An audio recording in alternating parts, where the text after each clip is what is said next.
My name's Dr. Edward Kareithi Githinji, Senior Research Scientist, Kenya Medical Research Institute. And above all, I'm born. It's very rare for but in research, we normally say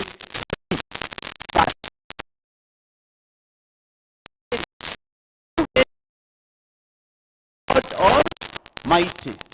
Now, we are in the COVID-19 pandemic, and you have seen disaster it has caused.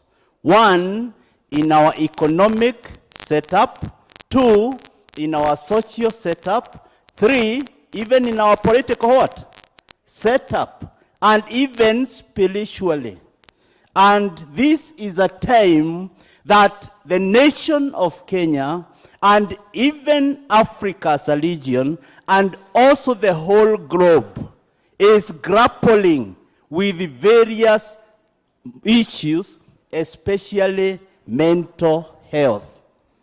Can you tell your neighbor, can you ask him, how is your mind?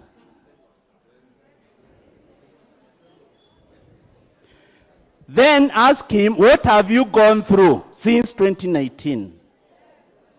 Did you know about lockdowns?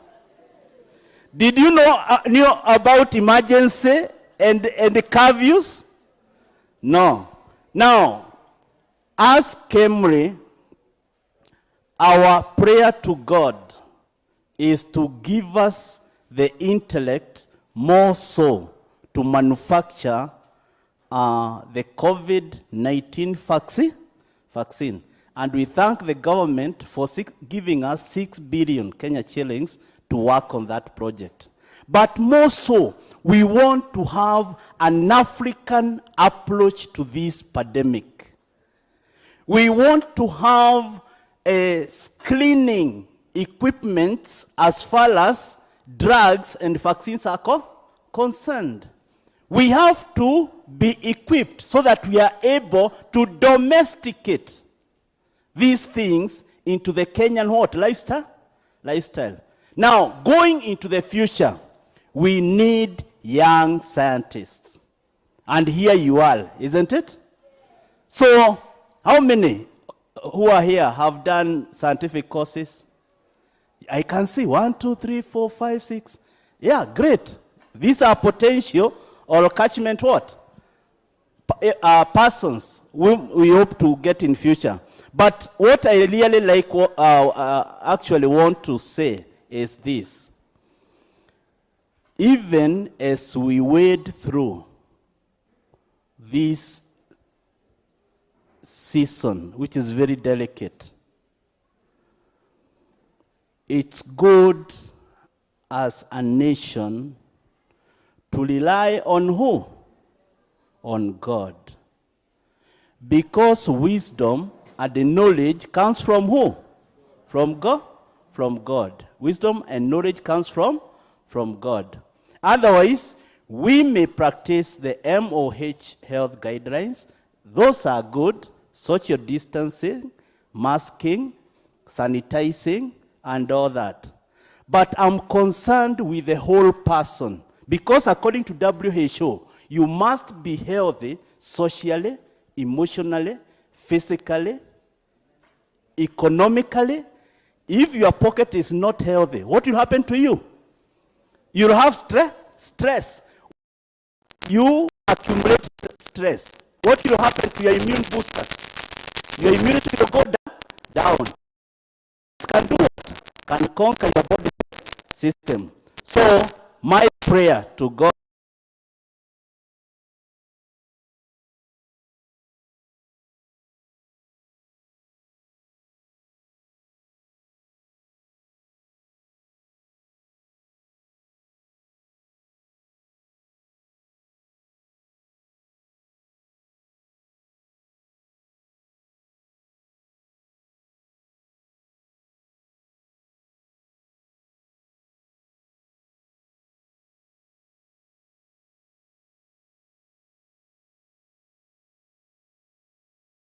to South Africa. And one of us who was in the MOH committee just said, Communally does PCR every day. We do on malaria, we do on TB, we perform on mosquitoes, we perform on lymphatic filariasis. And you see, they were commissioning a whole aircraft all the way to South Africa.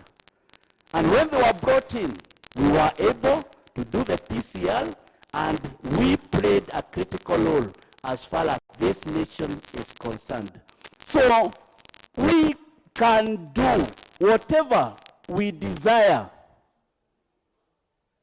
whatever the need that is there in this nation, we have the capacity to do it. So, dear young ones, the Bible says, I can do all things through Christ who strengthens me. So, trust in God. But what I'm concerned is the rate of what? Unemployment. I've been talking with the young ones who are full of zeal, have high IQ, have high emotional intelligence. But you can see the government is trying, isn't it? Yeah, and going forward, something will happen. So, dear youth, don't give up. Communally is waiting for you. Get your master's degree, get your PhD, specialize. Don't waste time. Don't involve yourselves in drugs. Don't involve yourselves in illicit sex. Don't involve yourself in destructive behavior. Keep yourself intact. Keep yourself stable. Keep yourself normal. Do not corrupt yourself. Why should you corrupt yourself? And then the virus comes and corrupts your system. You'll be gone. So, keep your compartment stable. Your physical compartment, spiritual compartment, and the soul compartments. Otherwise, in Communally, we are ready to safeguard this nation as far as testing is concerned, and also as far as the vaccine and drug development is concerned. Day and night, that is our research mandate as far as human medical research is concerned. Otherwise, I'm a specialist as far as medical parasitology is concerned. Parasite and medicine as far as human beings are concerned. All issues concerning viruses, all issues concerning fungi, all issues concerning protozoa, all issues concerning bacteria. That is my area. Yes, there's a question there? Yes. Yes. Yes. Yes. Yes. My name is Linda. Yes. Jakandango. Yes. I'm the founder of Solidarity with Youth in Distress Youth Group. Linda. Yeah, during Pleasure. this pandemic period, Yes. Yeah. I had so many clients who went through distress. Yes. Yeah, based on regards to COVID-19. Yes. My input Yes. is to you. Yes. Yeah, I hope I'm addressing the right individual. Yes. Because when it comes to research in COVID-19, it's Yes. unfortunately you ignored the social scientists who are psychologists like us. Yes. Yeah, because you talked about putting on mask, washing hands. Yes. But you'll understand there are some individuals Yes. who are not, let me focus on the curfew. Yes. Yeah, on even social distancing. Yes. There are people who are doing businesses Yes. who they were aware Yes. that if they do not practice social distancing, Yes. they are making themselves vulnerable to COVID-19. Very true. But basically because of their psychosocial status, Yes. they were not able to practice it because they did not understand, why am I not supposed to go do my business in the market? Yes. Yeah, where people are crowded, Yes. so that I'm able to feed for my family, Yes. and that I'm being told to stay at home. Which one is a priority? Should I feed for my family or should I stay at home?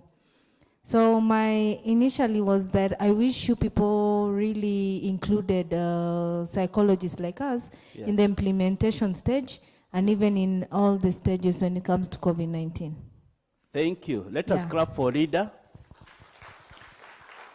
Now, as far as Communally is concerned, when we are forming research teams, there is normally a medical doctor, then a research scientist specializing, in this case, as far as COVID-19 is concerned, a virologist must be there.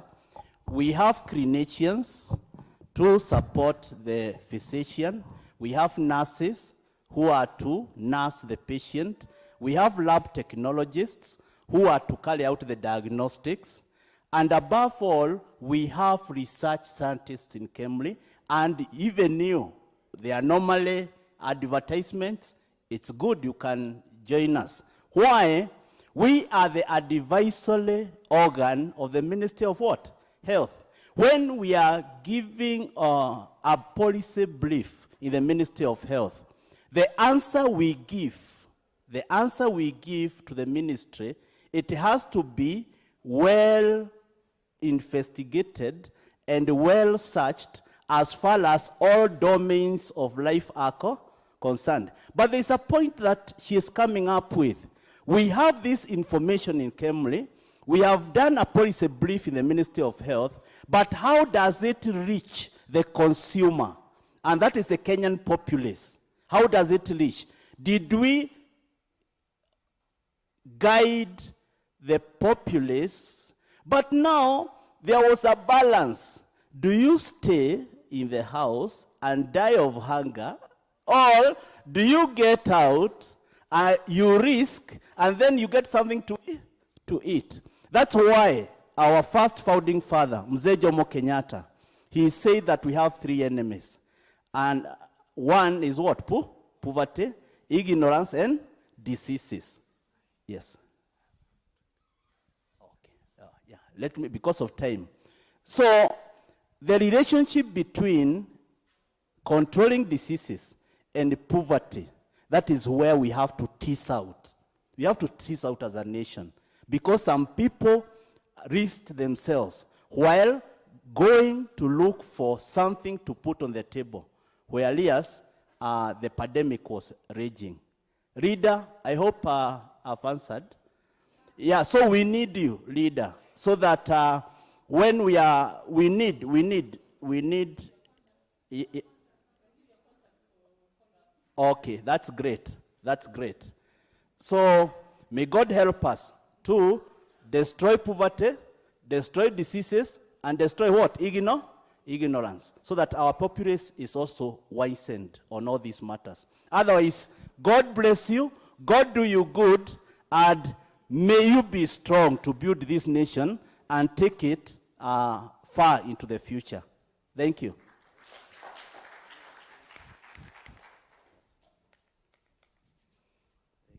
Hiyo makofi inatosha daktari kweli. He is a doctor, medical doctor. He's also a doctor with a PhD. So he's doctor. Now, because of time, I come from National Employment Authority. How many of you have heard about that? National Employment Authority. How many of you have registered in the portal of National Employment Authority? Okay, how many are job seekers here? How many have registered in the NEA portal, National Employment Authority portal? No. So we came here to, I know the technical staff were supposed to be here, but just to say there are opportunities that sometimes we get order for jobs, but we don't have the data. Most of it now is on technical workers. And now we have even gone professional. You've heard of the nursing program, isn't it? So there's a lot of stories going on in social media, but that program is ongoing. Very soon, you'll see our Kenyan graduate nurses with diploma and degree going to work in the UK. We're also following up for other technical and professional work in Canada and in Australia. We have technical work also in the Gulf region. That is, if you're an engineer, if you're a plumber, if you're a carpenter, you can still go and work there. Saudi Arabia is also another big country that we are sending workers there. Though we've had challenges with the house help sector, But there are so many jobs in driving, there are so many jobs in the security, and soon now they are going to take professional hoteliers, people who've done hotel management, chefs and such like. So I just wanted to alert you that we have these foreign jobs, and so that as we look for jobs here, let us also look for jobs abroad. I know most of you are working online at home, and yet as government, we've not given you all the support that you require. So my challenge to you this afternoon, as the member of the board, is that kindly share with us information that you have on how to expand the employment opportunities for the youth within government, in the private sector, so that we can assist by pushing that idea into policy, and then it can be adopted. So that is the main challenge I want you to share amongst yourselves today.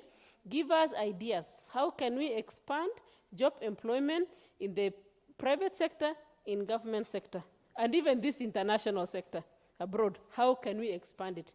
Give us some data, give us some ideas, and then we can concretize it, and then we make it into policy. Otherwise, we want to wish you well. Keep raising your voice. You are the majority. And just like I'm seeing this bag, time yangu, turn yetu, future yetu. Are you really making that impact? We are going into an electioneering year. What is your impact in the process? Will you participate in the decision making? Because you are either sitting on the table or you are the menu. Either you are the one sitting to eat the food or you are the food. And for a very long time, the youth have been ignored, and yet you are so intelligent, you have very vibrant ideas, current ideas that can revolutionize this country. Do not sit with that. You have innovations that require to be multiplied to even resolve problems here in Kenya. But please share that information. Share it, publish it in the newspaper, talk about it in one of these local radio, in national media if you are able to get there. But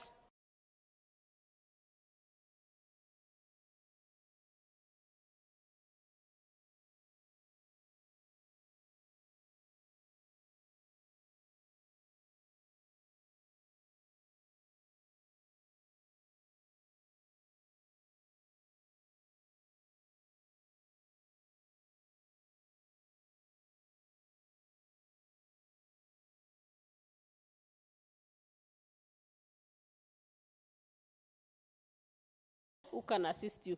Just Google, go there, check what is there. We have a near information management system where you can Google and see what jobs are there. Also register yourself as a job seeker if you're looking for a job. And from there, we should be able to have a strong collaboration between National Employment Authority and the Youth Agenda. We have two of your members from National Youth Council sitting in the board. So you can also use them. If the idea is not getting to near direct, you can channel it through the National Youth Council. But you are a free Kenyan. Walk to our offices. We also have county offices. Walk there, say, I have this idea, address the idea to the Director General. If you don't get any feedback, address it to the chairman of the board. Because we are here to work with you, and we want to mentor you to take over from us. Thank you very much, and have a blessed evening. Thank you so much. And thank you so much, our CEO, for giving us that opportunity. So be blessed. And sorry for taking up your time. Thank you so much. Please allow us to go because we are still going on with class on the other side. Thank you so much.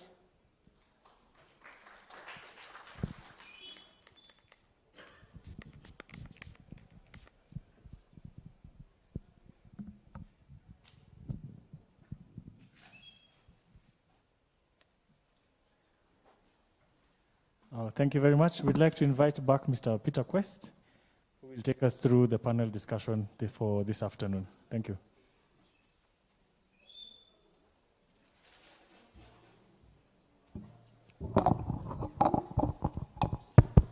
All right. So because of time, we want to just invite the panelists, if they know themselves, but I still do the calling so that they come. We start off very fast. You have been motivated enough. You have been told options that are available in government. So we want to listen from private sector and international communities like the Unep. The areas of concern, we look at circular economy, we look at climate change, and some of those areas that we see as young people, how do we anchor ourselves into that, and how do we strategically position ourselves? So I'd like to invite my panelists, Boniface. Boniface ameongea sana. Yuko? Michemi. Ama washafungua roho kitambo. Kiongozi karibu. Damaris. Faith. The other side. I want our coordinators to share with them the microphones very fast.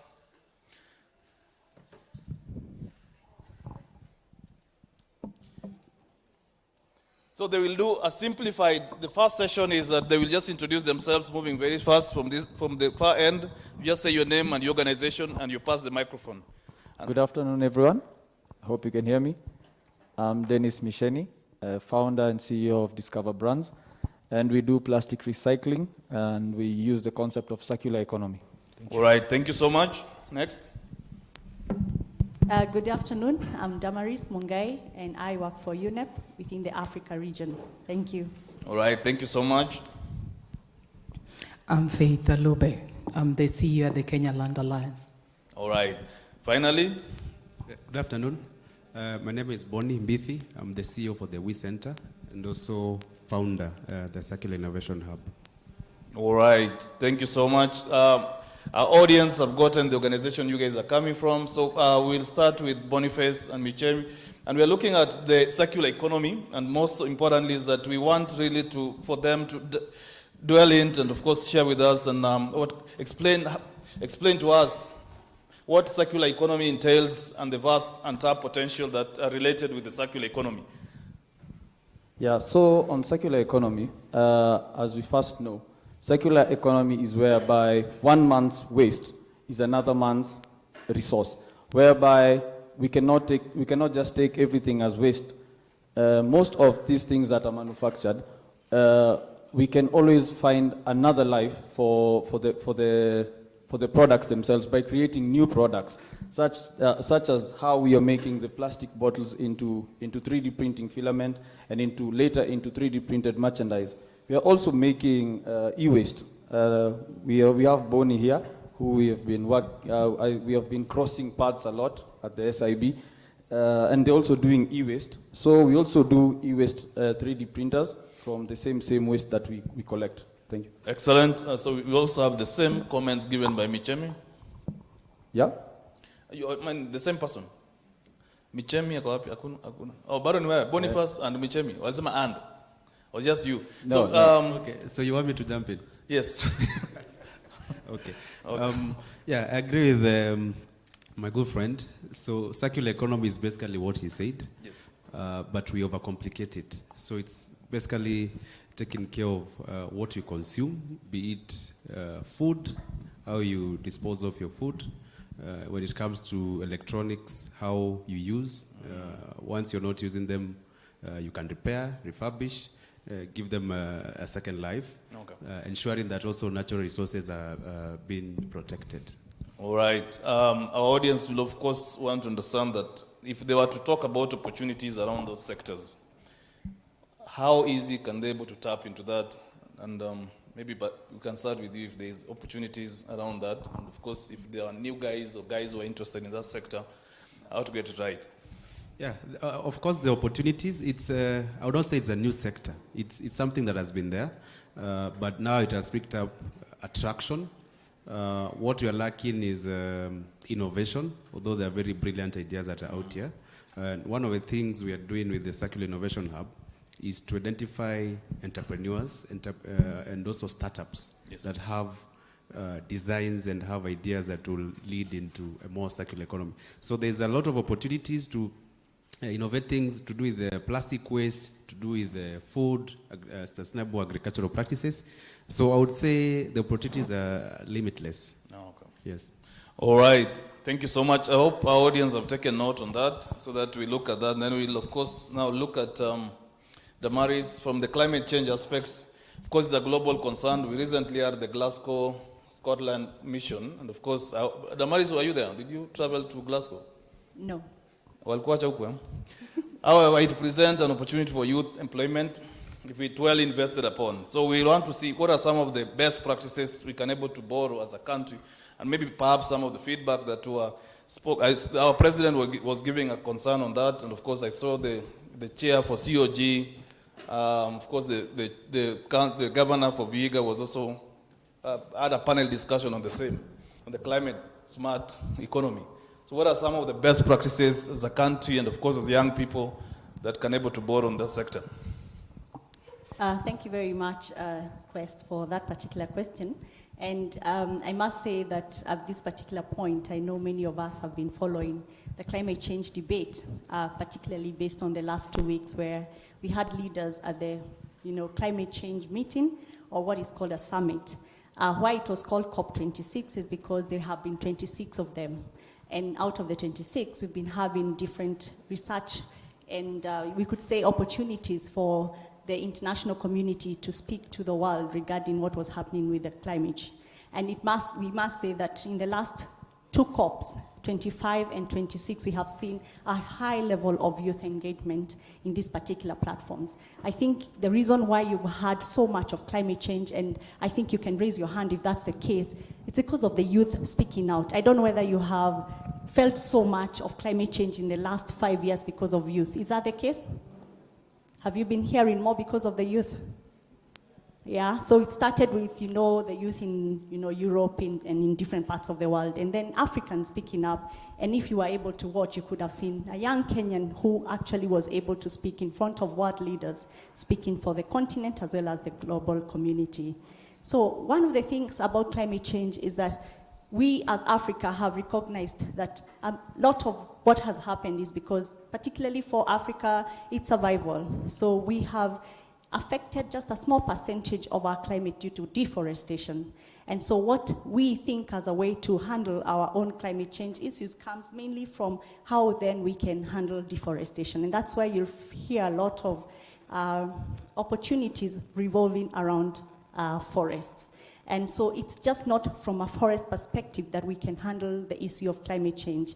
I know many of us youth who are in the environment sector, when you think you want to engage in an employment opportunity, you think forests. So one of the things that, for example, that we can say in Kenya that the government has done is, for example, being able to, as we speak right now in Africa, we could say 98% of African countries having ratified what is called the National Determined Contributions.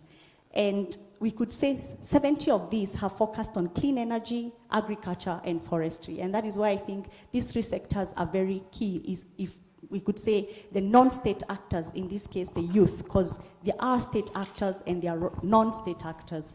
And we come in as non-state actors. So if we are able to come in clean energy, if we're able to come in agriculture, and that's where you're speaking about climate smart agriculture, and if you're able to come in through forestry, then we would say it's an amazing opportunity. The other thing and the opportunity that we have seen is that many of us have studied, and I think that is what is coming out. We are a very educated community, a very educated, we could say, population, but we are not retooling ourselves, we are not reskilling ourselves, we are not taking ourselves to the next level. And why do I say this? I just listened to the young man who was speaking about honey. Do you know the background of that young man? Does anyone think he's a farmer or he studied agriculture? He actually studied IT. And from IT, or you could say information technology, he's been able to take it to the next level. So retooling, reskilling are some of the things that we are seeing when it comes to the climate space agenda. So opportunities come in, particularly through that particular ecosystem base. And we could say that what the government has also done here is targeted fiscal policy. What is targeted fiscal policy? And allow me to read, because some of these points are there are many words. So for example, in Kenya, we found that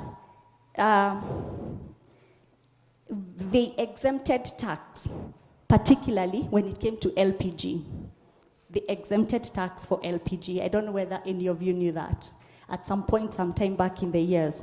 And that was some time back. And what happened is, in terms of statistics, it was noted that very many people started utilizing gas in their homes. Many of you might not know why you started seeing a lot of gas outlets in your homesteads or in your estates. You never knew why that was happening. But because there was targeted fiscal policy concerning clean or trying to deal with what is called indoor pollution. And pollution, as we know, is also cause for climate change. So it is climate change, it is pollution, but then what do? We target it. And how are we targeting it? Through clean energy. How do we get clean energy? Through LPG. And so we could say the government of Kenya was able to do that. And for a long time, we noticed that there was a very high level of usage of LPG in the country. But did youth take up that opportunity? Did we run with it? Did we even know why this was happening? So again, seizing opportunities, understanding, and particularly reading, I think will take us to the next level. Just as few pointers, because I can see you're looking at me. All right. Actually, there were a lot of gases being, LPG closer home. That was a very good way. Maybe young people could take it as an opportunity for them to really do business around that area. So our last, of course, in this particular session is faith. Faith, we look at Kenya as an abundance of largely untapped natural resources wealth. According to the government estimates, currently contribute extractives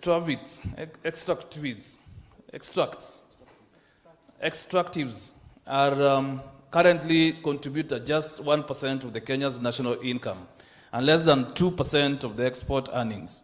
The contribution is set to grow significantly and estimated to almost 10% of GDP.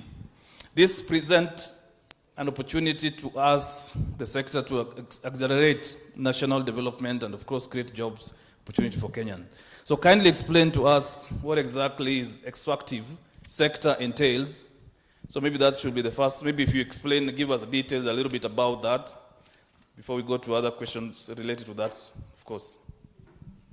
Thank you very much. As we know land is what we work on. But according to Article 260 of our Constitution, land is what is beneath, and that is what is called extractives.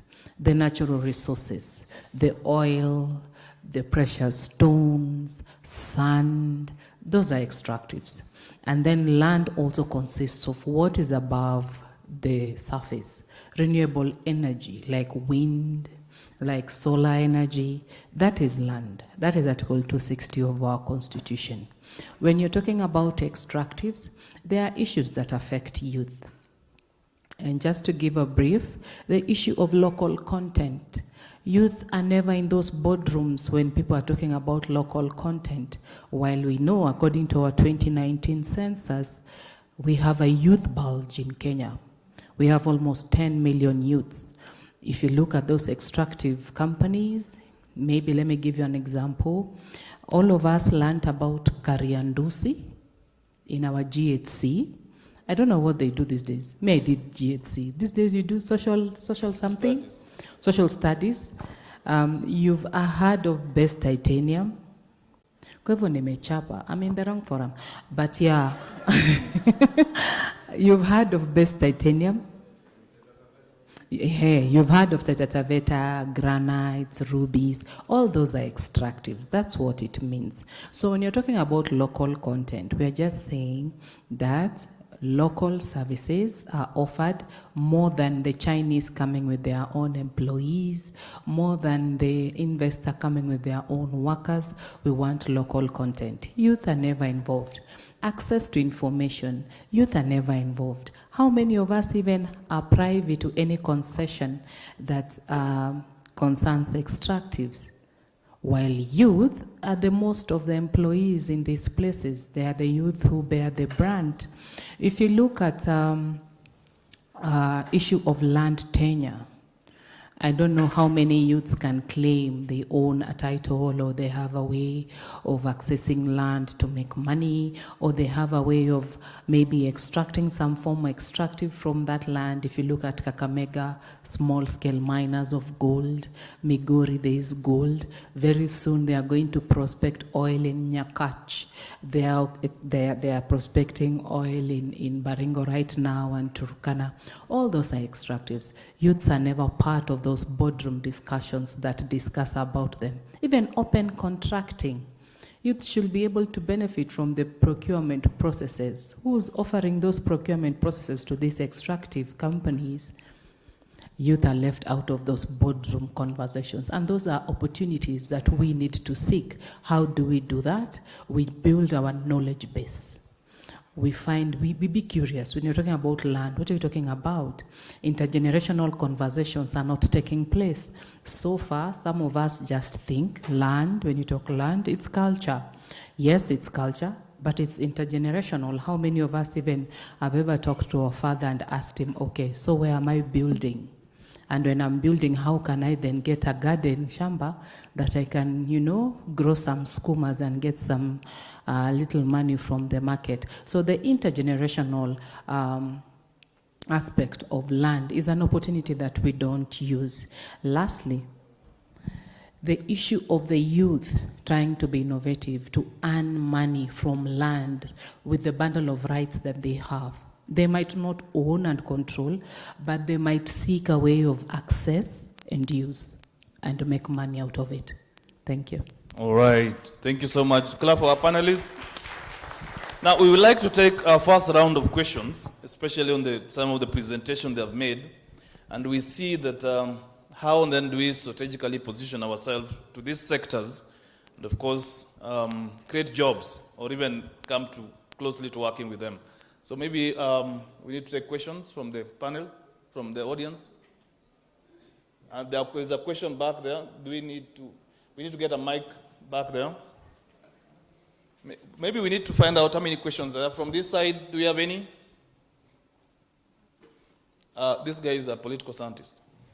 This side, there's only one back there. There's 1, 2, 3, 4, 5. I think majority are from here, and then, of course, we have there. So we start from the gentleman back there.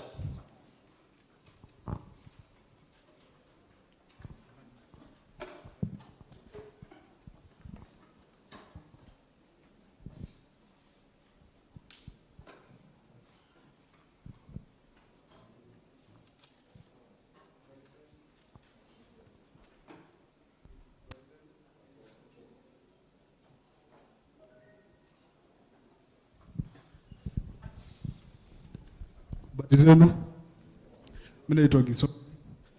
So my question goes to acha niongee tu na nguvu. Yeah, shout to So hello audience. Hello. Viva youth, viva. Viva. So mimi naitwa Gisori Abuji, natoka Kibera.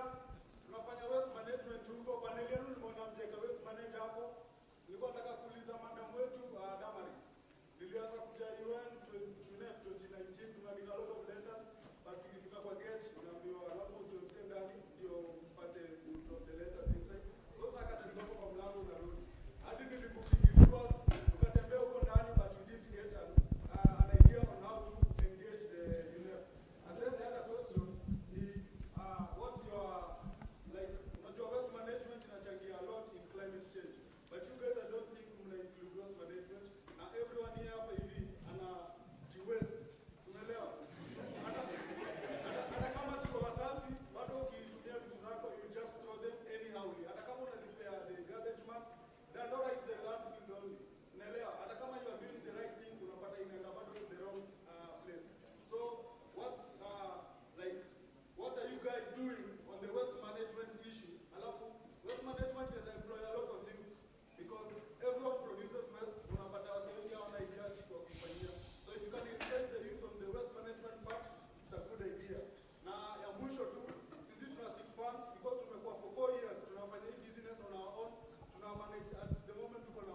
All right. Thank you so much. There was a question somewhere here. Okay. Hi, my name is Charles, and I have two questions. Can you hear me? Yes. Yeah, so I have two questions. And number one, it's more of a comment. I think during our president's remark at Glasgow, he said that we're on track to transition to 100% clean energy by 2030. When I heard that, like most of you here, I was surprised. I don't get it. So there seems to be a disconnect. So my question comes in, is it that you're only having this climate change and climate conversation on high level tables in international platforms, but for ground, we are not seeing anything happening, or we are not having these discussions, number one. Number two, the promises that are being made. Personal opinion, I think our president is very good at delivering promises. Okay, Sasa. I think our president is very good at delivering promises on international forums, because some of these things, there's nobody who checks 5-10 years from the time he delivers these promises to ensure that they're actually being implemented. So as this goes directly to Unep, as Unep, is there something you're doing to ensure that the promises that are being made in such forums like COP26, like what are the promises that were made in COP25, and what have we done as a community? And then lastly, it's the issue of, I think in the morning you had this question of concern. Are we engaging people in local communities to understand the impact of climate change, and are we taking in their feedback at local communities, at local level, kwa vijana, kwa ground, kwa wale wa mama wa ground? Do they see the impact? Ama we are just having these discussions about, the ozone layer, global warming, on such forums, but kwa ground we don't having these discussions, because everything change is affected on ground. So are we having these discussions? Thank you. All right, thank you so much. We are getting the questions. So we have two more in this lane, then one more, and then we're done. Uko nyuma, tuanza na uko nyuma. Unaweza jaribu kushout before mic ifike, because of time. I thought it's the guy behind. Ni sawa, uliza tu.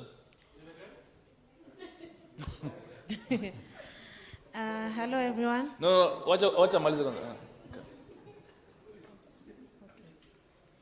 My question is on land. Mostly in Kenya, land has been passed down from generation to generation. Most people don't have like the legal ownership to the land. How does the Land Commission plan on curtailing this practice of passing land in name only? As in, my father gave me land, I give my first son, like that. All right, very good. Now you can answer your question. You can ask your question.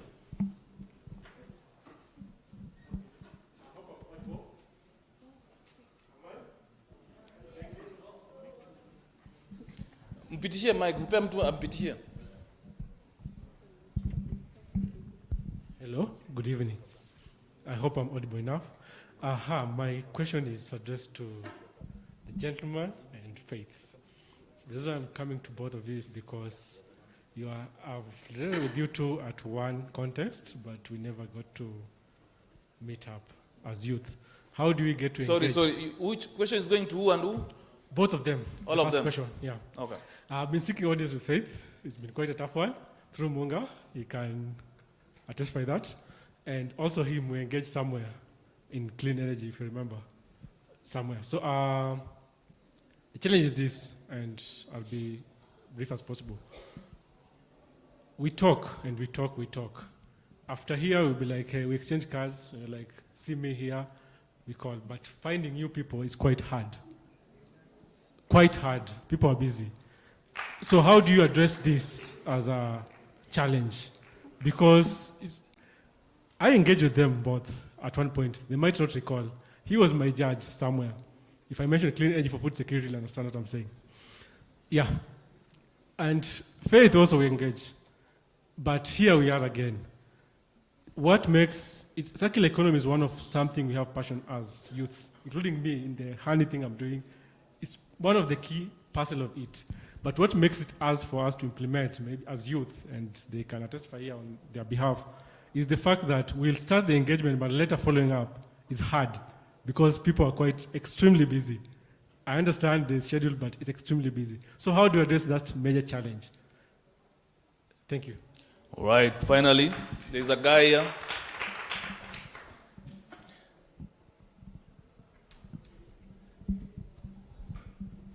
I think I just have two questions.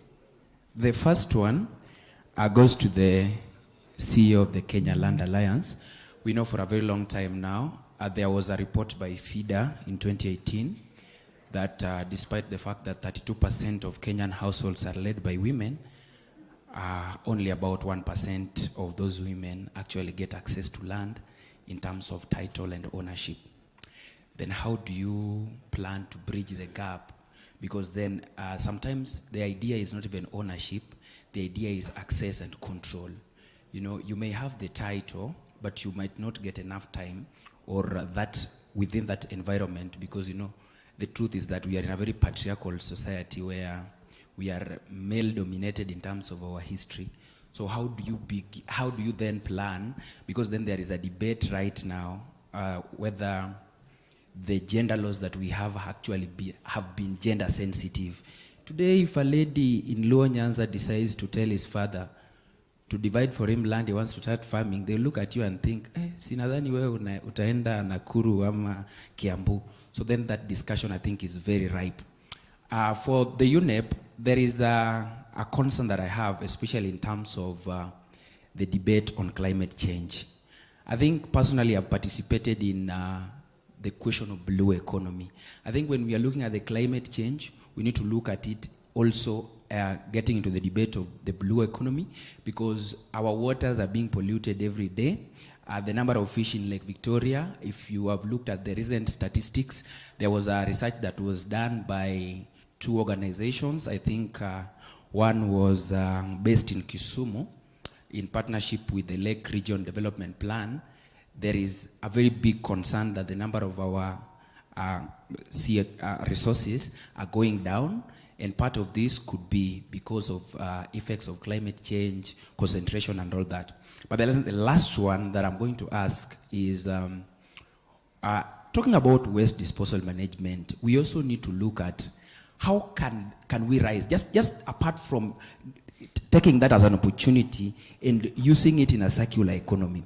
How can we actually defend the violations that have already taken place? A good example is the Uhuru case, where in Mombasa, where the company just decided that, you know, we are going to let lead kill people and do all that. Sometimes most of these companies that have been established, especially in our rural settings, they are serious violations, they release waste, and it is until an organization comes and voices out and says, we need to take action. Sometimes we don't need to then wait for circular economy to say that they have done this, we need to change it into a business. Sometimes we need to confront the violations. We cannot do that if actually the organizations like Unep don't come out when there are flagrant violations. Sometimes, you know, waste disposal, you find a lot of, even sound, you know, companies that do manufacturing, they release a lot of sound in the environment. We can't sleep at night. So you really need to take that advocacy opportunity. That is one thing I would really love that you respond to. Thank you.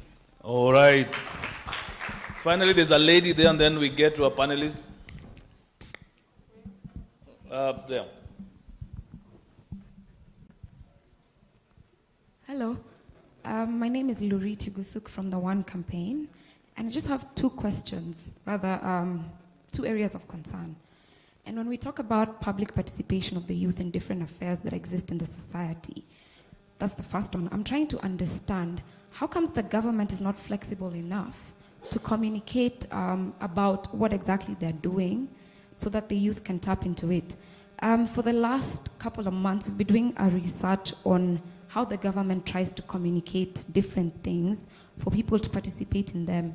And you'll notice that every single thing that actually happens in the country is always in the Gazette and things like that.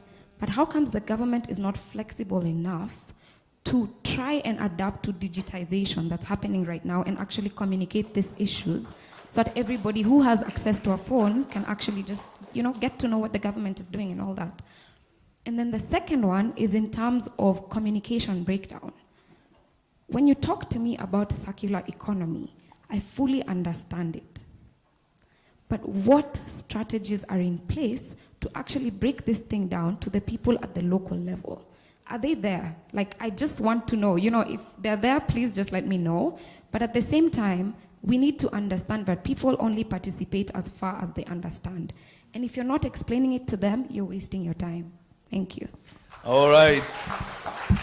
So we'll go to our panel so that they touch some of these questions. But then I think you have touched a point that the government and digitalization, I think if you look at the government, they're really trying a lot, but this panelist will tell us if that is actually the case. So the mic belongs to him. So let's start with Boniface. Dennis. Dennis. First to interject, Branson, this is not the Faith I was talking about. It's Faith Ngige from KEPSA. Yeah. And about circular economy, the different strategies that are trying to come up, we are trying to come up with. Actually, we are the ones who proposed. We are the ones who proposed because we are the ones being affected down there. Because, like you can see, our raw material here, it was quite hard to get the raw material without having any form of infrastructure to be able to come up with. That's why with the government, the UN, and other organizations, they now propose the EPR system. That is the Extended Producer Responsibility, EPR, Extended Producer Responsibility, under the PROs, which are the Producer Responsibility Organizations, whereby it's a producer pay policy. Like if it's this company produces this amount of plastics, is literally charged a certain amount that will be used as incentives that will also help deal with the whole value chain. The whole value chain means collectors, cleaners, recyclers, and everything in that line. And there was another question there about the waste management. Once I'm here, I'm also representing the whole thing because, like, we are on our side, we are working as a PPP, as a public-private partnership. I'm not working as Discover Brands alone. We have Qtron here who makes the machines. I do the recycling. There's someone else like Githuka.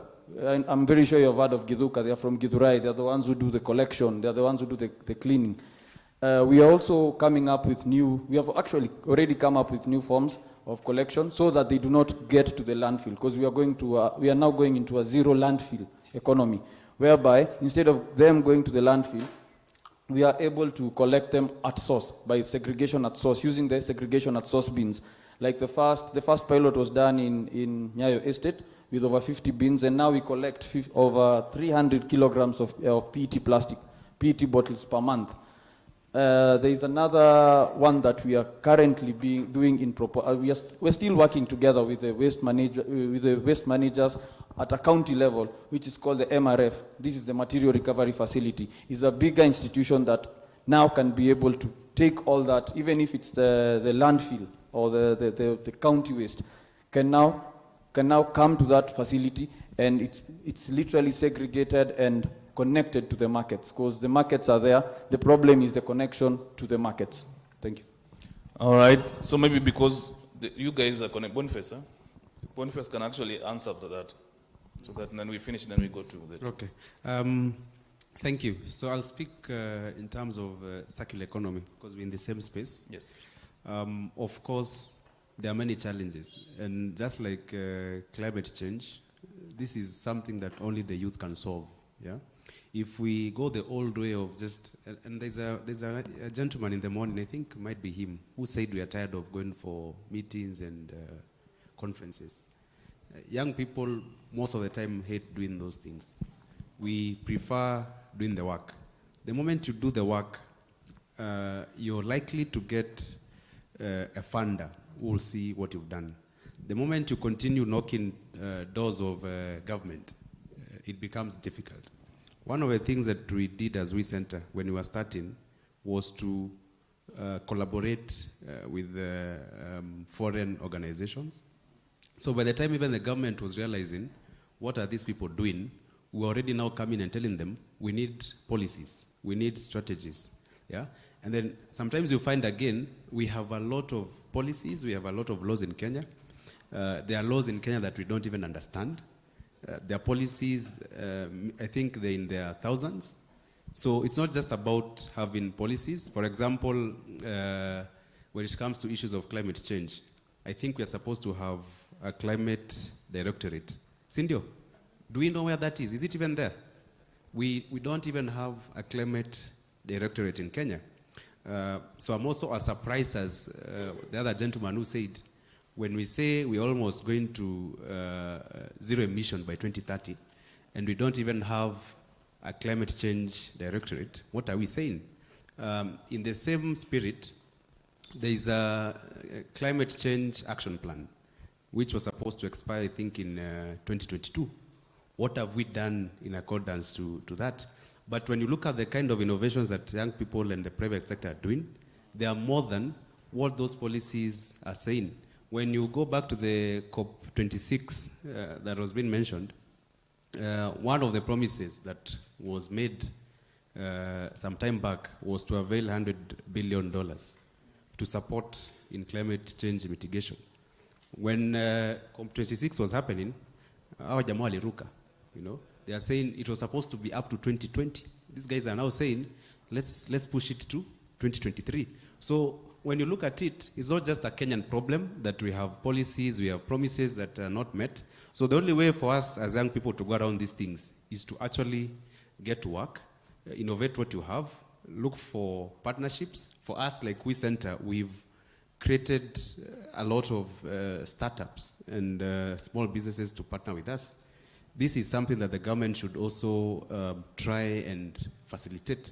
So for us, what I encourage everybody is to just step up. Don't, the gentleman from Kibra, don't give up on your dream. I like his passion. In fact, as he was talking, I was just communicating with my colleague. We'll get in touch with him. We've trained, how many youth in Kibra?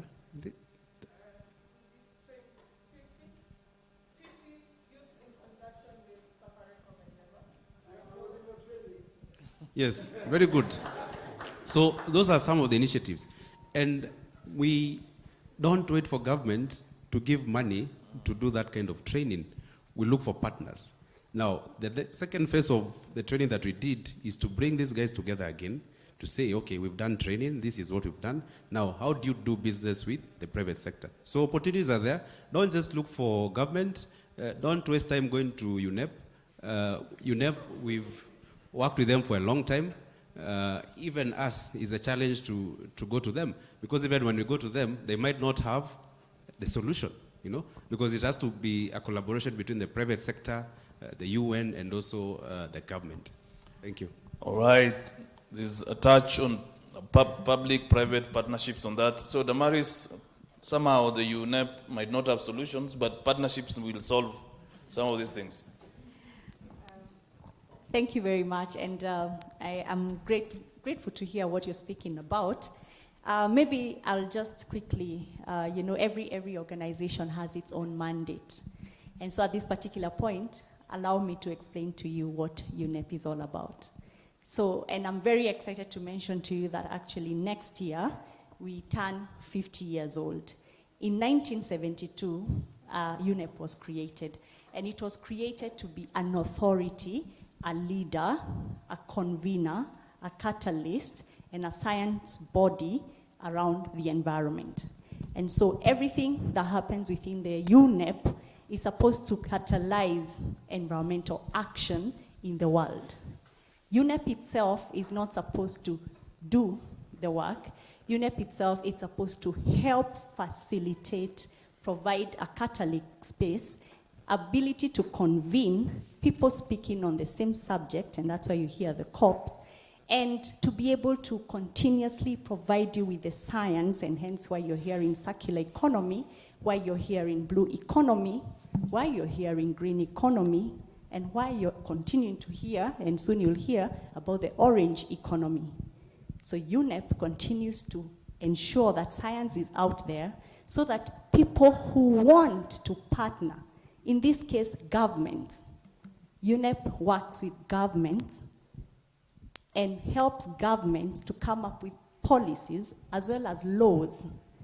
And so even as I continue to speak, I'll be answering to some questions. So I had someone from the Lake region speaking about pollution. And so some of the things we have are called environmental law policies, and those laws exist regarding pollution, for example. So we have what is called the polluter pays principle. It exists, again, and these things are there. So what you do, as someone spoke in the morning and I heard them speak, is that if you know, then you know.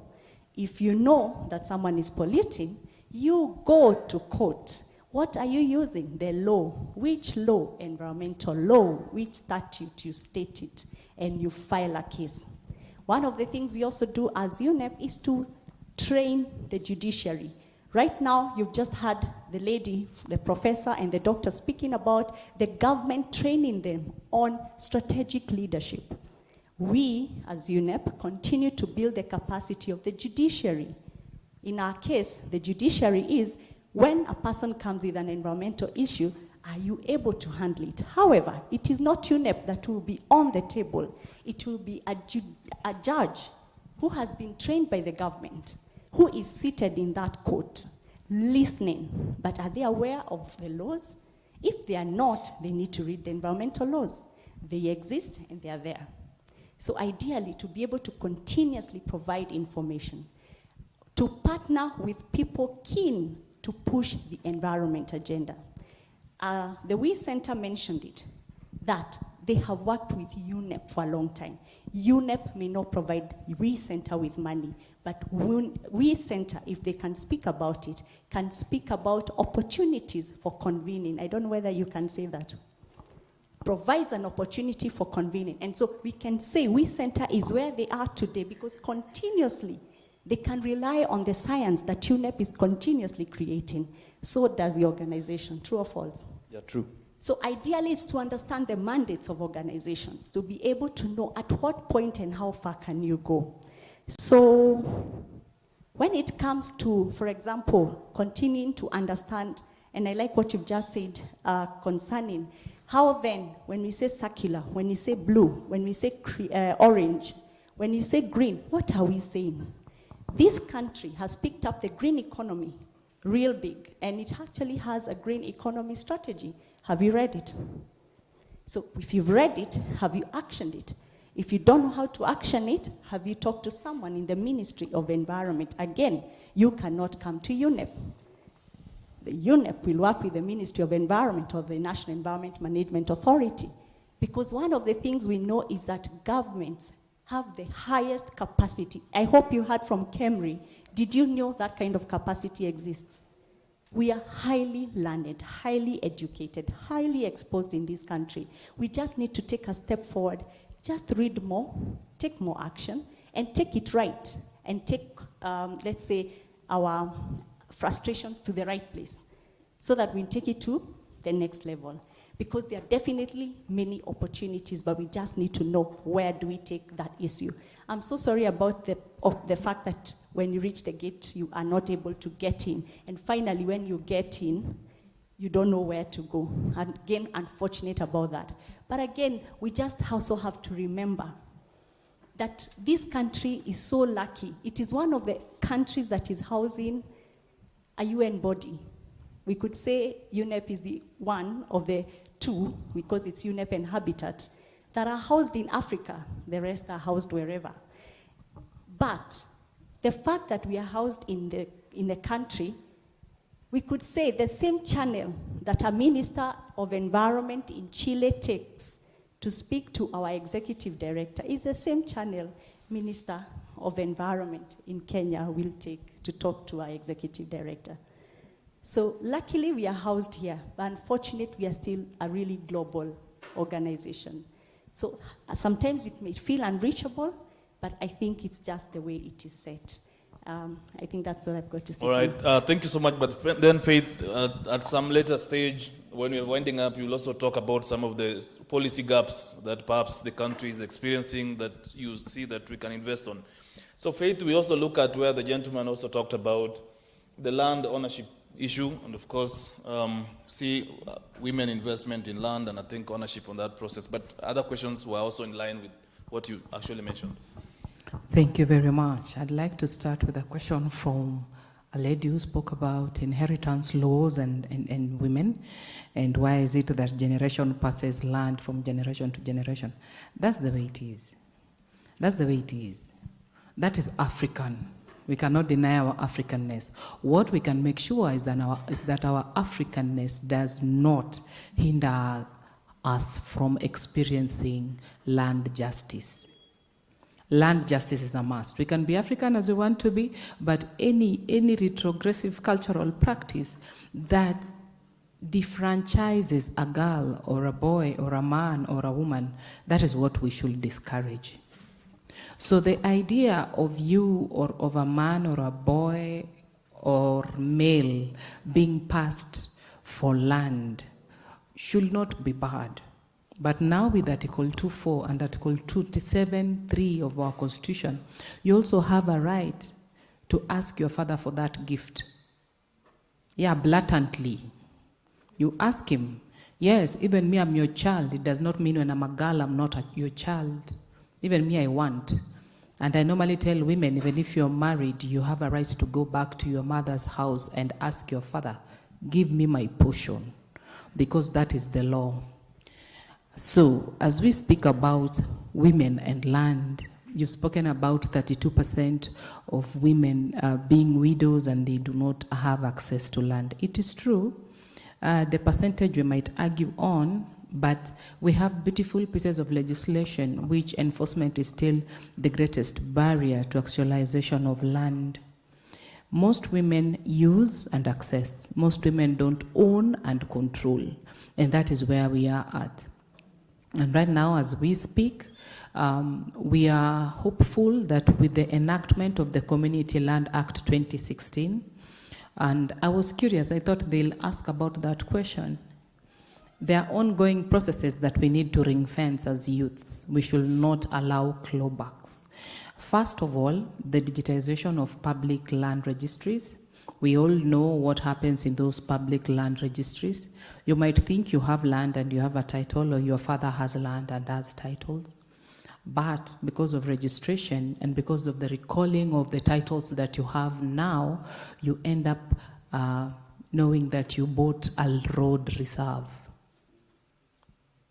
Musizubai, as they digitize, you have to monitor. That is the first process. The second process is the registration of communally held lands, which form 70% of our lands. Extractives are found on communally held lands. The communally held lands, the tenure security is very fluid. That's why they grab day and night. But as youths, you understand that as we register our land, communally held lands, you should be aware that today they want to register that and that and that and that and this land. There's the issue of environmental justice actors disappearing, or community land rights monitors disappearing, and they're always youths. I think it's a security issue, like the people who've disappeared in Laikipia are youths. It's a question that youths should start asking. If we ask questions about our land, does it mean that someone gets rid of us and our bodies are found in Savo simply because we asked, where is our land? So as we speak about land justice, okay, I've reached the second process. The third process is the spatial planning that is ongoing in all counties. Spatial planning simply means they are zoning the land.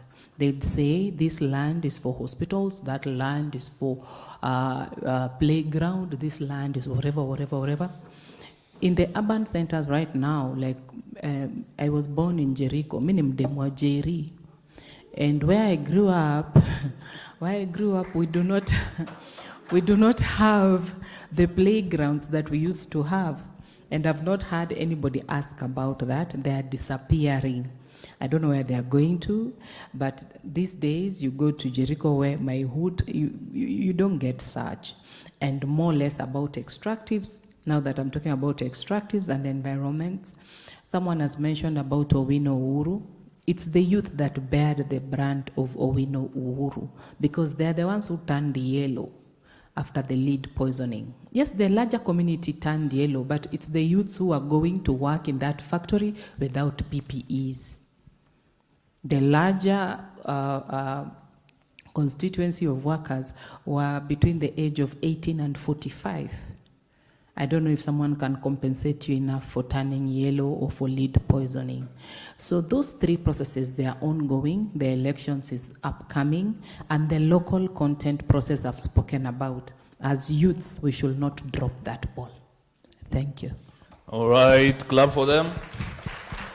Unless there are questions, so we are going to our last phase. Is there any question? We'll go to the last round of this. So we basically want to start with Boniface and Dennis, some of the top 5 priorities of environment sector that perhaps you feel that the government needed to invest. And since you have Damaris, what Unep can facilitate. Yes, we can start now with Dennis. Yeah. With Boniface. Let's start with Boniface. Okay, I think maybe we are brothers, eh? Yeah, so thank you. And just to pick up from where Damaris left, I think there's a lot of things that happen in Kenya. It's just that the information is not there, you know. If there's a way information could be simplified, and I think the only people to do that again are us, the young people. If we can come up with ways of simplifying information so that you know which door to go and knock, so that you know if I want to go to Unep, I'll go to Unep for this reason. If I'm going to the Ministry of Environment, it's for this reason. But you find even the government itself, there is a lot of miscommunication within them. There are times we have challenges even because some of the items we have to export to Europe for further treatment. The items that when we export in, you're sent to almost 6 different departments. And none of those 6 departments know what the other department wants. So making that information easy and packaging it, that's something that I think young people, we can explore and see how to go around it. But when it comes to matters environment, I think one of the things that the government is doing is what Misheni mentioned about the extended producer responsibility. If that is put into law, it will fast track the efforts that have been put there in the environment. One of the problems we have in Africa is something called waste colonization. We have been colonized again using waste.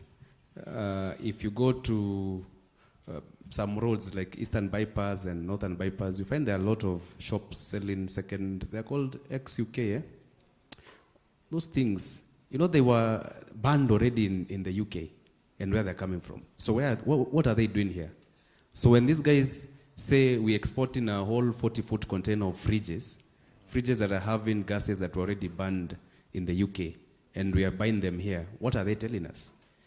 Now, the only thing the government can do to protect us is having laws like now, the extended producer responsibility, whereby if you're the importer of those fridges, it's upon you to work around with the manufacturer or the person who gave you those items from wherever they're coming from, to know that you'll pay the Kenyan government and pay a PRO, which is a producer responsibility organization, to take care of those fridges.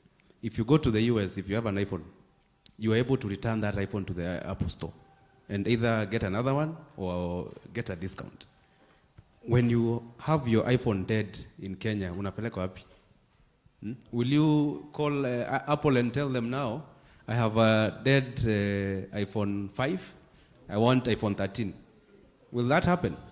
So why is it that in the US, it can happen, but when they come and trade now in Kenya, it's different?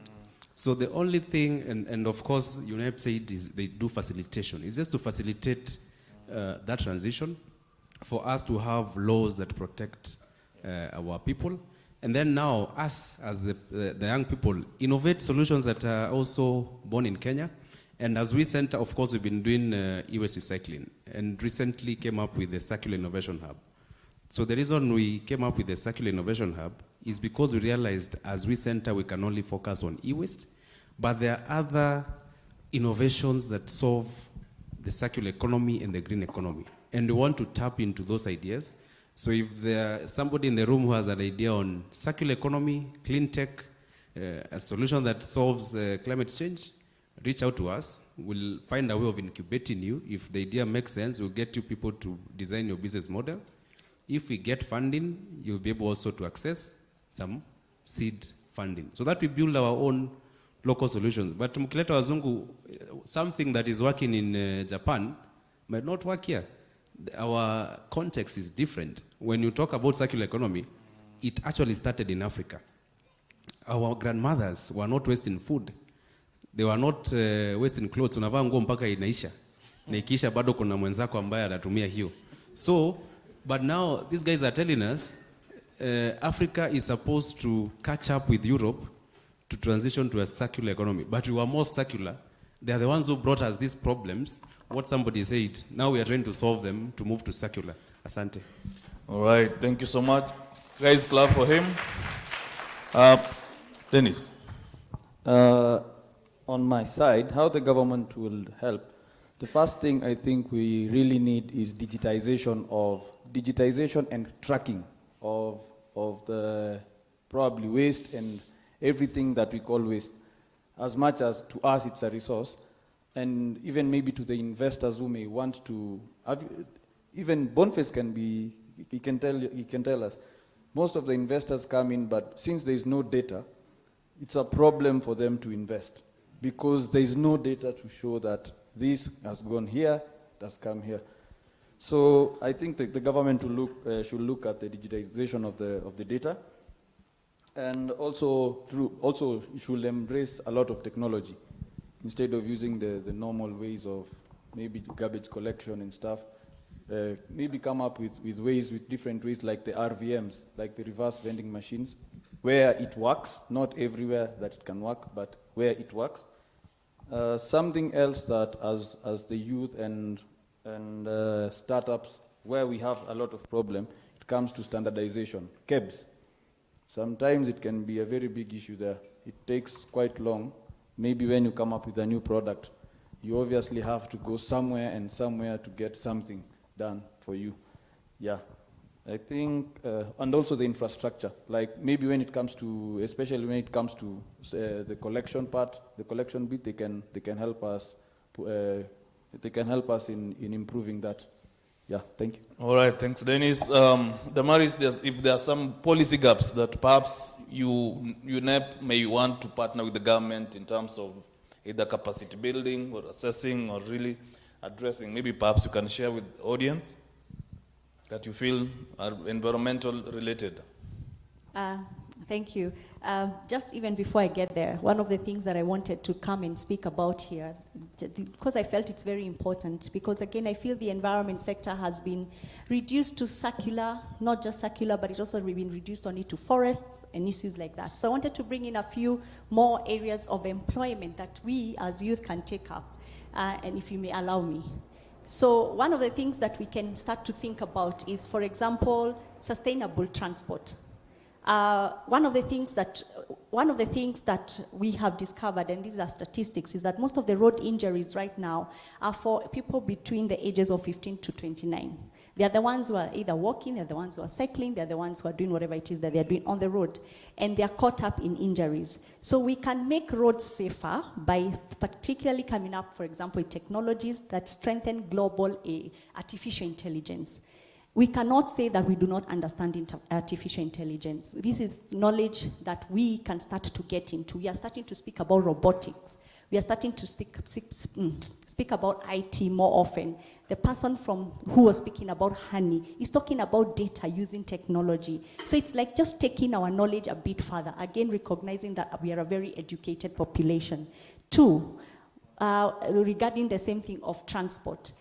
Would you believe that Kenya has an actual product of an electric car that was done in Kenya? And this particular car was done by Hyundai, and it's called the Kona car, and it's an electric car. This particular car was developed in this country by Hyundai, and it has a plant in Kenya. Engineers who are here, engineers who have studied engineering, are you aware that you can get into a green space but actually getting further into electric vehicle production? This is one of the ways we are trying to go clean energy. Actually, one of the things that happened at COP26 is that your own president was chauffeured around with an electric car. And this car was a Jaguar, meaning it's a high-end car. So for those who want high-end cars and all these cars, you can say be part of that, that space of innovation. We also have rural electric mobility. I had a young man speaking from Homa Bay.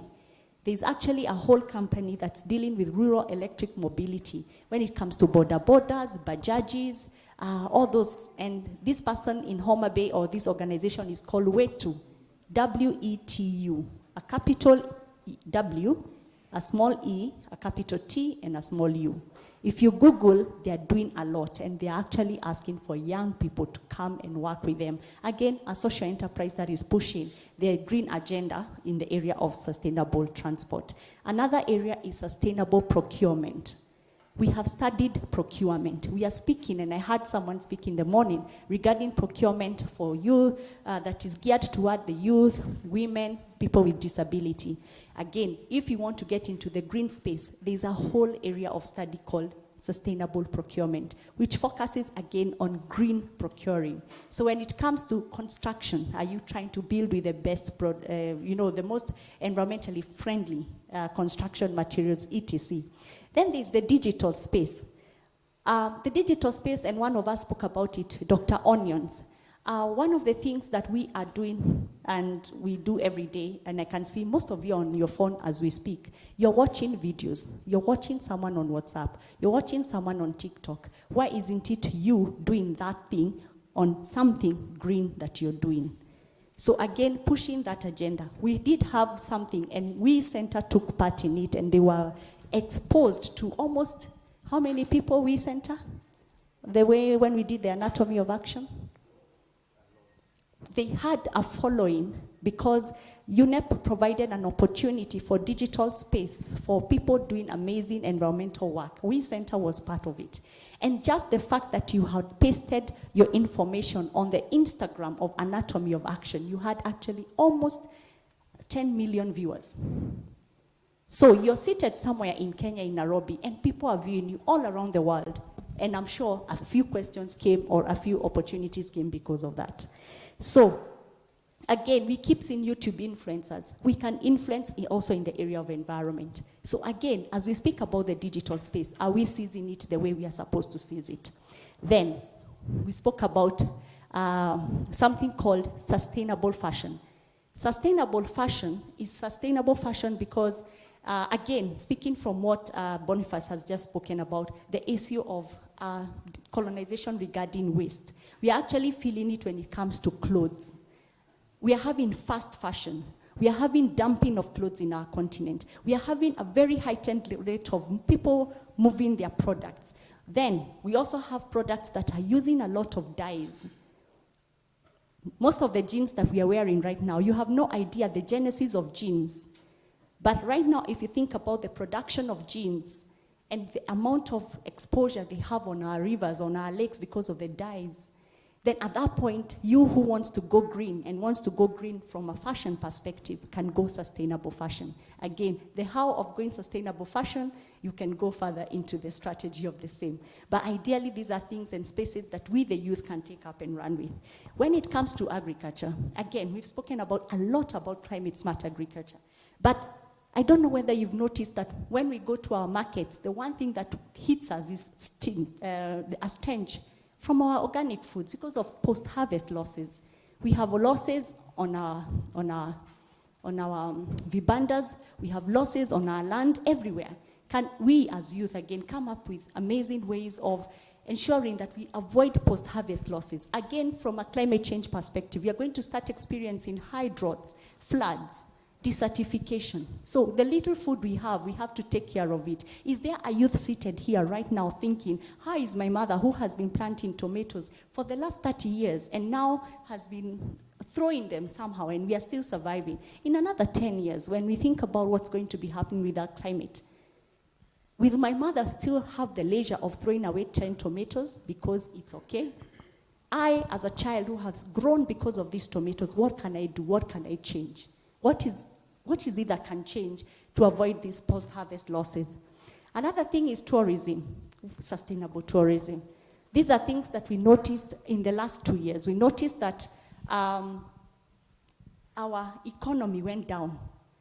But then, as a youth seated somewhere, are you just thinking of sustainable tourism from where you're coming from, just wildlife, Masai Mara? I heard us saying we are going to Masai Mara.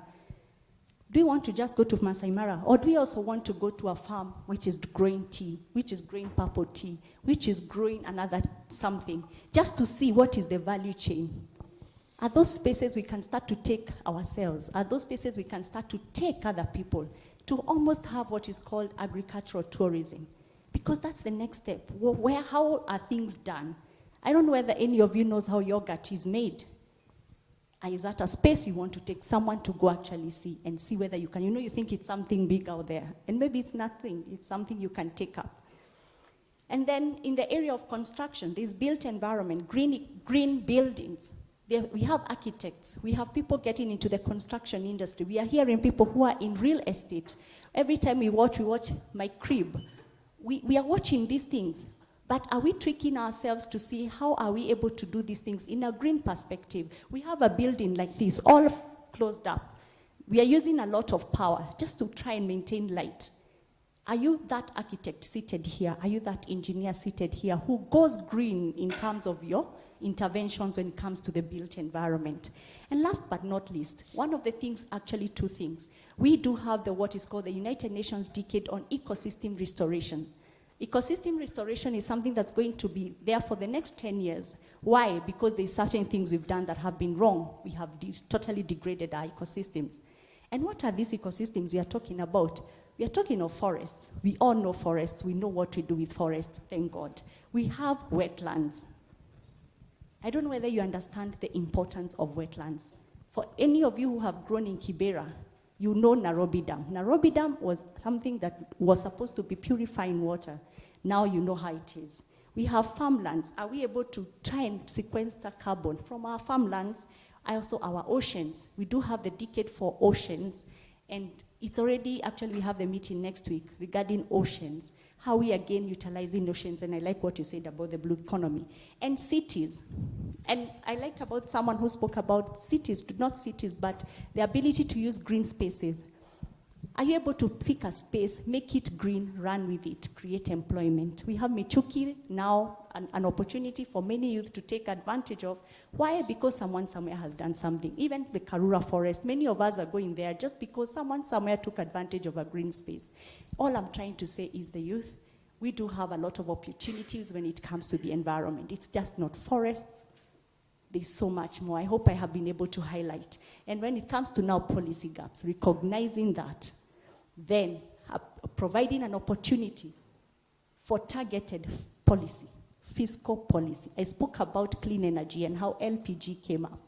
Now I'm going to speak about, for example, this electric car.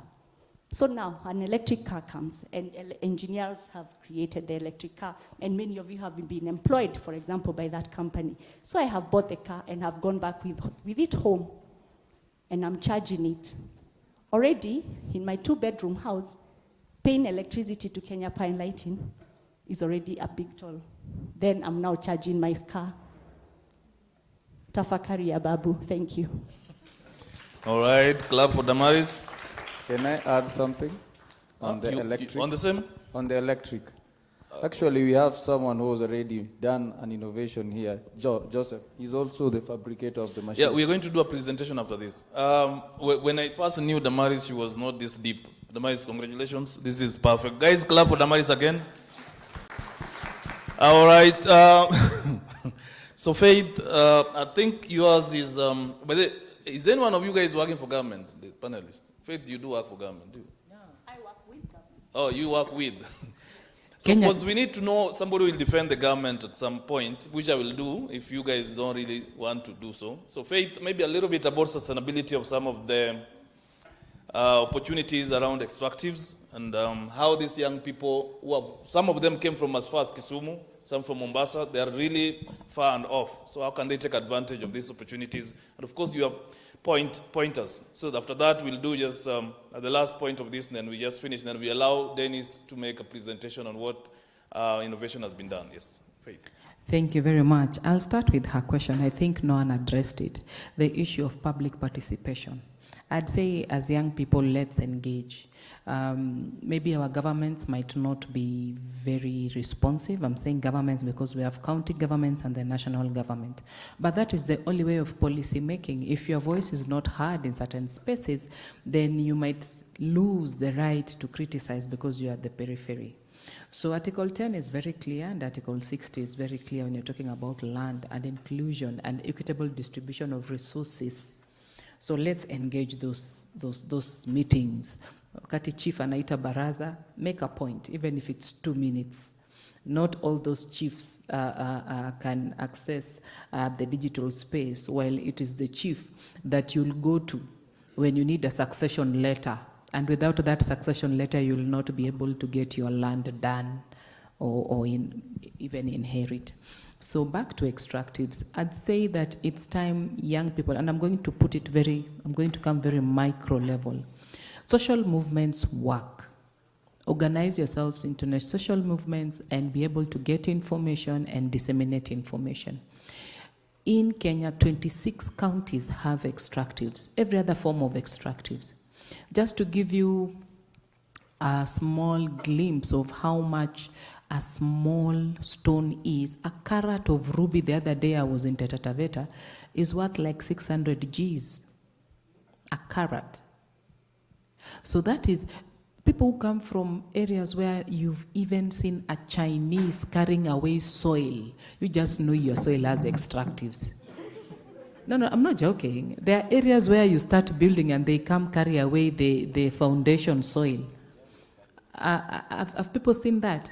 If it's not in your neighborhood, it's coming. Especially people who come from places like Nyanza, Coast, Central, Narok, Laikipia, Asal areas, it is coming.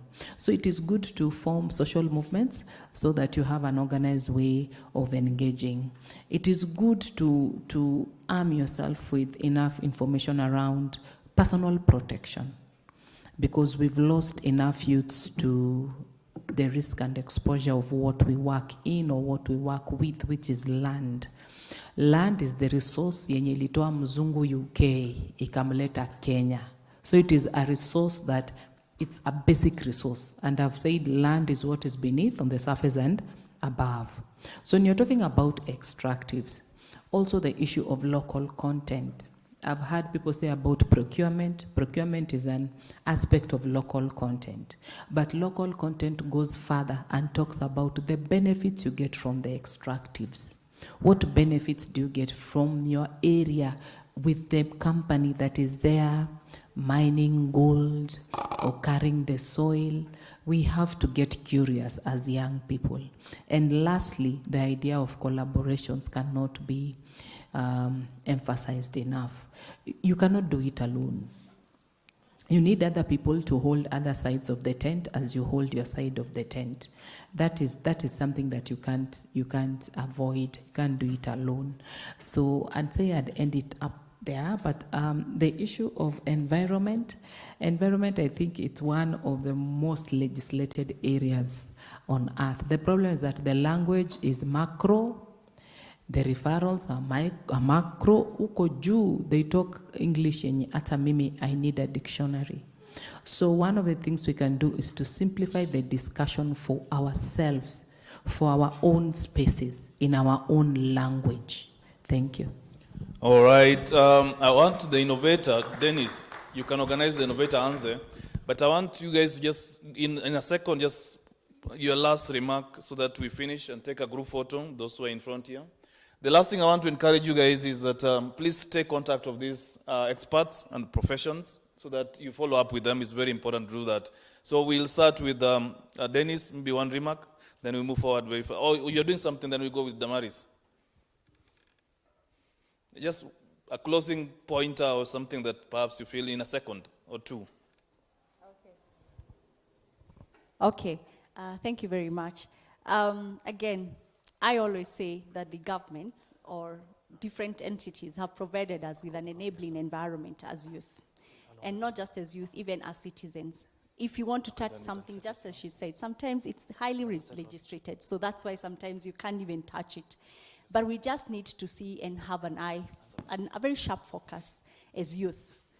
We need to get out of here and see almost 3 kilometers away. Because if you would have 2 years ago told us that we're going to be running meetings online. I remember when we started, we were doing Zooms and people would be like, I don't have Zoom, I won't even enter, I don't know. Now you even tell your 70-year-old mother, get into Zoom, she knows how to. Are we able to see that far? Are we able to see like eagles that far? When I spoke AI, you looked at me. When I spoke electric, you looked at me. When I spoke whatever I spoke, you looked. But it's the way we are going. So it's just to be woke and to see. So ideally, can we have a vision of an eagle? That's my point. Thanks. Thank you so much, Damaris. Faith? I've spoken quite a bit, but I will tell the youth not to drop the intergenerational nature of land and the natural resources that can actually contribute and improve their livelihoods. They should not drop that ball. Then secondly, I'd just like to say, find out in your locality, because 26%, 26 counties, that means it's more than half our nation, it has extractives. And it's one of the industries or sectors when you get into, it is sustainable, you derive your livelihoods from the land that you live in on. So don't drop that ball. Let's talk to the Wazes. They let us own that land. The intergenerational conversation should start or continue. Thank you so much. Boniface? Thank you. I think it's just to echo what they have said. One, partnerships. We have to partner as young people. Find out what your friend is doing. See how you can complement one another. Don't just run your own race. The other thing is let's also move out of our comfort zones. Sometimes young people will complain too much. Government do this, you know.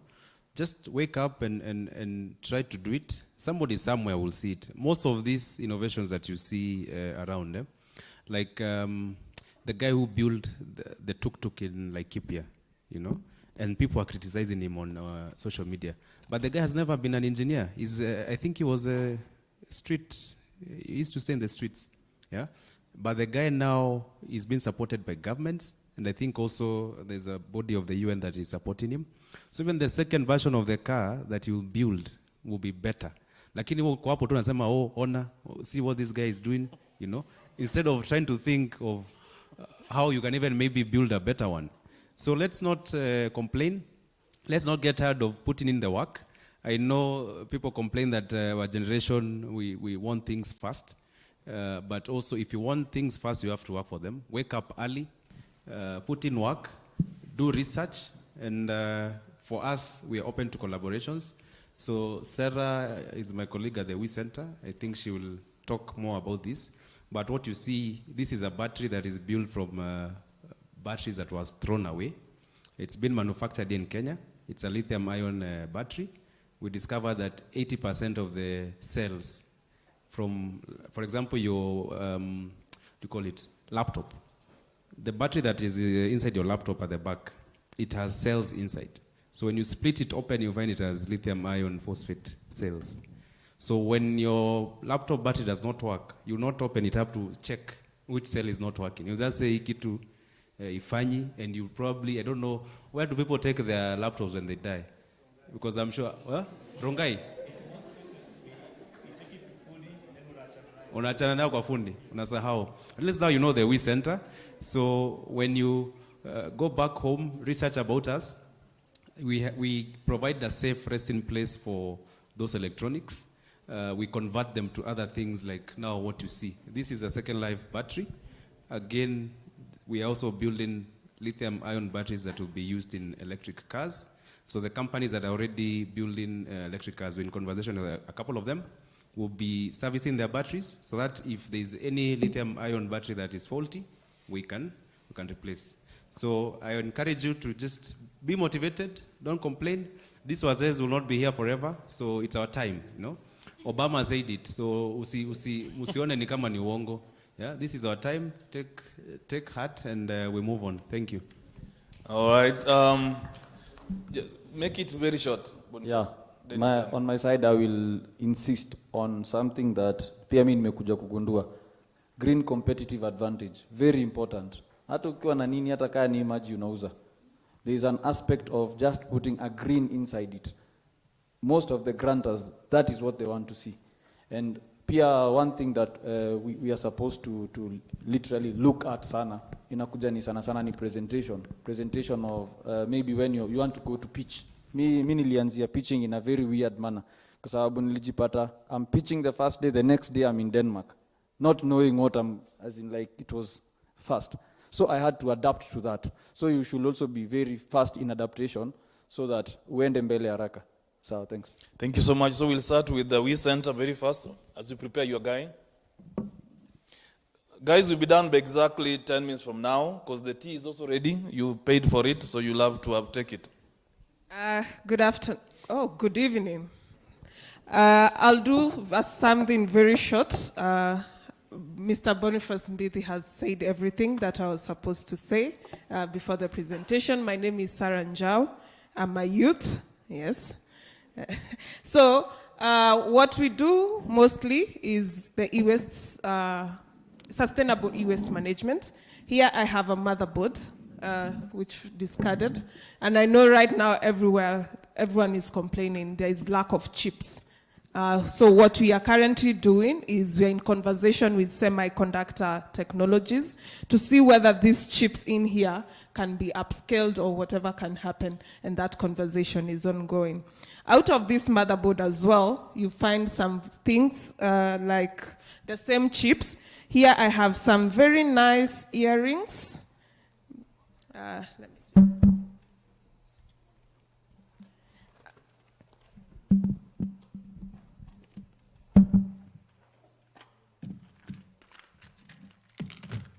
So this earring is made out of the microchips, some of them. So very beautiful ones.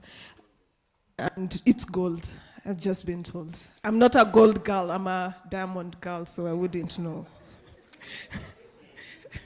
Then we have the cables that are found on the old computers, the CPUs. So they can also make very nice earrings as well. So when it comes to the lithium iron phosphate batteries, here this is a complete lithium iron phosphate upscaled battery in partnership with Acceleron. So some of these batteries are already fitted in the motorboat project in Homa Bay. So that's what happens. Then here I have a pole that is made out of e-waste plastic. So what we do is you shred these plastics together and then mix them with sand, and then you make a long-lasting pole. Here is a brick. This brick for old people like us, and yes, I'm old and young at the same time. The old CRT, ile TV ilikuwa na kinundu. Unaijua? Your Great Wall, the old computers, they have a CLT glass, so the front bit of it is well secured with enough silicone because of the lead. So out of that, we crush that glass, mix it with cement and sand to make very beautiful terrazzos. So that's all from me. Yes, thank you. Thank you so much. Thank you so much for the We Center. Yes, Dennis. Yeah, on my side here, our project literally, it started in 2018 when the government, NEMA, wanted to ban the plastic bottles. So the Kenya Private Sector Alliance under the Danish government, they had to come up with a solution. And that solution had to be circular, because the banning will not be an option. Especially when it comes to these big companies, the companies that literally bottle their water, as in like, take an example of always transporting this water and the weight, compare the weight of glass and the weight of plastic. It will even be worse to the environment. Ingekuwa inaharibika immediately, imeshaekwa hivi imejaza tu carbon immediately. So we had to come up with a solution, and that was by creating this raw material which is called filament. Filament is like the ink, is our ink for the 3D printers, which is called additive manufacturing. If you want to get more information on additive manufacturing, there is Qtron there. He will give you more information. But generally, it is, instead of using molds, you just use a computer-aided design, such that you just design it on your laptop or anywhere, then you just feed it to the computer, and voila, comes to anything that you want. And on that, we were able to maneuver all this through a public-private partnership. And under the P4G hub, they also granted us, as we started the project, the P4G hub, it was formed in Denmark in 2017 under the UN General Assembly. So out of that, the technology itself can be used for various outputs. Like when the COVID hit the world, we used it as an opportunity to test most of our products, because we started making PPEs. Actually, it made us even get an extra grant from the Africa Development Bank through that, by pitching it to them. So never leave those two opportunities. Those opportunities work for you. So ukiangalia hivi uone si wewe unafaa kuapply, si mtu mwingine, ni wewe ndio unafaa kuapply. Sawa. I think that is it. Thank you. Thank you so much. So maybe we'll take a group photo, and then we'll have Susan pray for tea, and then we leave. So photograph, cameraman ako wapi? So tusimame tu mahali hapo. Then we smile, and then Susan, microphone. And then we go for tea, guys. Youth Agenda already paid for tea. So your early dinner.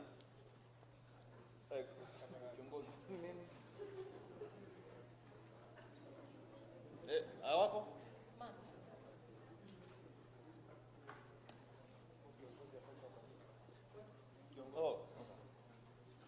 Oh, Victor.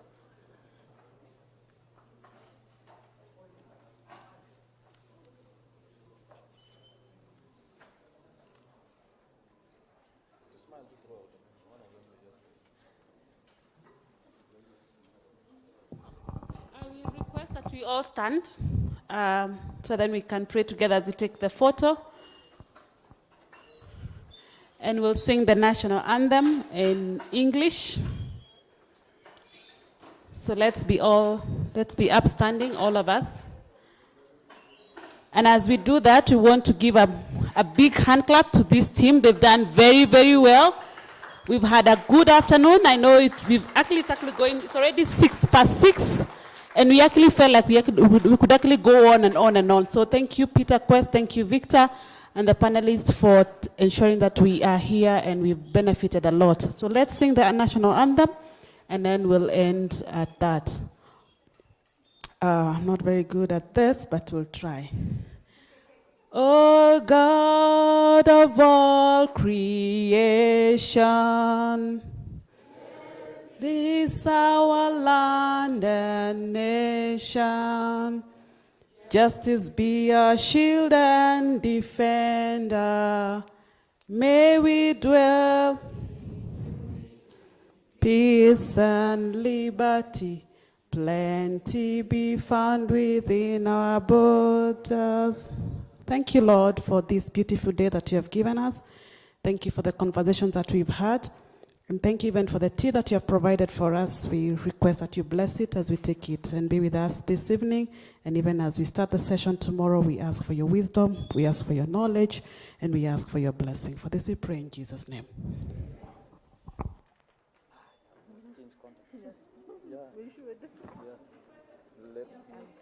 The morning, please be here by 8:30. We'll actually start exactly at 8:30. And we'll be off this place by 3:30, God willing.